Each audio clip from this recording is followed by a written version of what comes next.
It's a mountain bike for mountain biking. Great. I'm Dario, and an unusually sunny day here in Bellingham, Washington, and I'm here to tell you about the new Santa Cruz Hightower CC.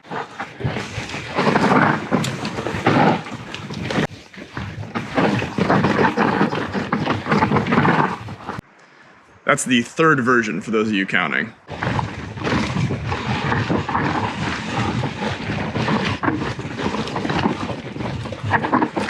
At this point, it's a staple in Santa Cruz's lineup, and I've been riding this one for about a month now, and I've got some thoughts for you.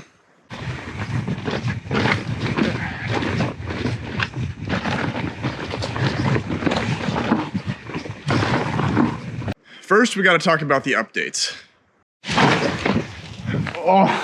Reach numbers have increased across the board, ranging from 430 for the size small, all the way up to 520 for the double XL.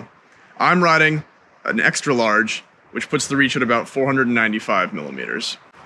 The head tube angle of the Hightower is now 64.5 degrees in the low setting, which is pretty conservative by today's standards, but I think matches the character of the bike super well. The bottom bracket has gotten a little bit lower, and the stack has gotten a little bit higher, which gives you a really nice planted feel in the bike, and is something I really dig for the steep trails around here. One geo change that I'm really excited about is size-specific chainstays, which means you'll have a really balanced feel on the bike no matter which size you're riding. So it's not just one size fits all, it's going to actually change depending on that reach number. The Hightower is still a 145, 150 bike, making it a pretty good all-around number for most people and most trails, but they've tweaked the rear suspension for version 3. The main change is a reduced anti-squat number, which should make the bike feel a little bit more supple and compliant off at the top of the travel, while still remaining supportive throughout the stroke.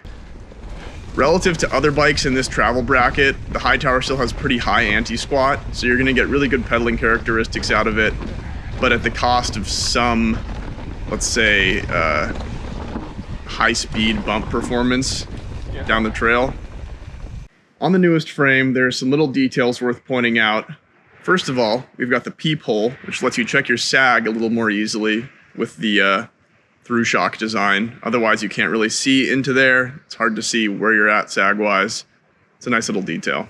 Another great spec choice on this bike is SRAM's universal derailleur hanger. I like that we're seeing more of those on bikes these days. It's just easier. We don't need more unique hangers on bikes. Just keep it simple. Santa Cruz's new glove box lets you shove whatever you want inside the entire down tube, and they give you two handy little pouches to organize your stuff in there and keep it quiet. My personal bike is a Specialized Stump Jumper Evo. I've really liked having that SWAT system in there. I've found that just makes rides easier. You just don't think about stuff. It's always in there. You got tools. You can keep bars in there. You could even shove like a Costco hot dog if you want. But what I really like about Santa Cruz's system is they've got organization. So you can put all your trinkets in one pouch, you can put all your Oreos in another, and you're good to go. Never the two shall meet. In terms of build kits, you've got 6 options right now. We're going to have full spec lists up in our write-up on the website, but in terms of price range, the base model is going to go for around $5,500 US, and this puppy right here, which is the top tier model, goes for $10,700, which makes me a little bit nervous to say, given how I've been riding this for the past few weeks.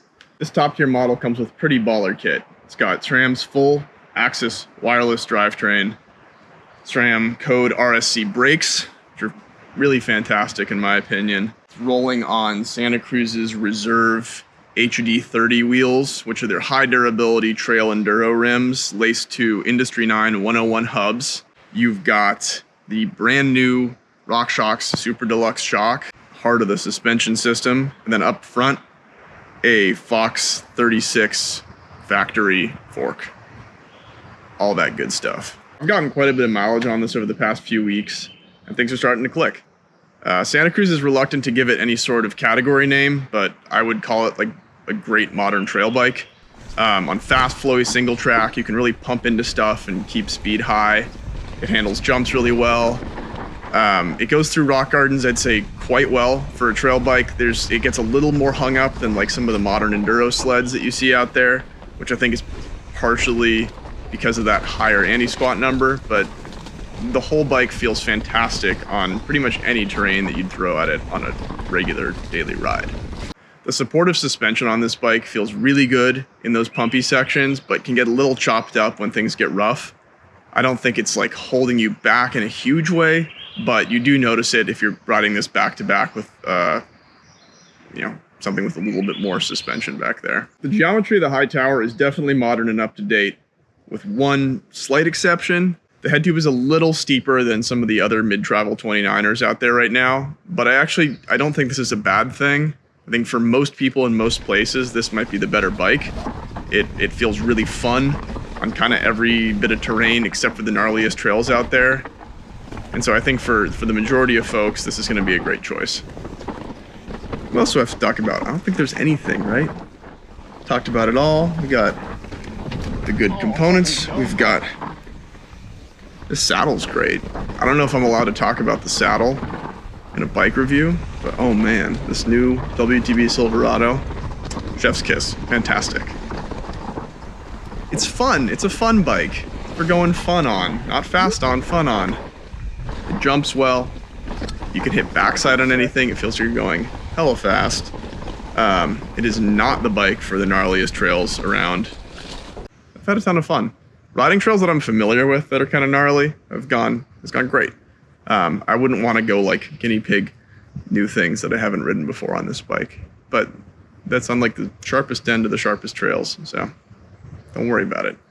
I think if you're riding in somewhere like Colorado or Central Oregon or like Tahoe, like this is going to be the perfect bike for that sort of stuff. You can pedal all day. I've done some really long missions on it, and I got no complaints.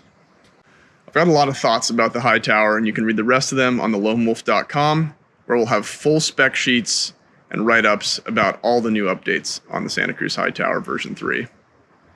For more mountain bike videos and gear reviews, check out our channel on YouTube, and please don't forget to subscribe.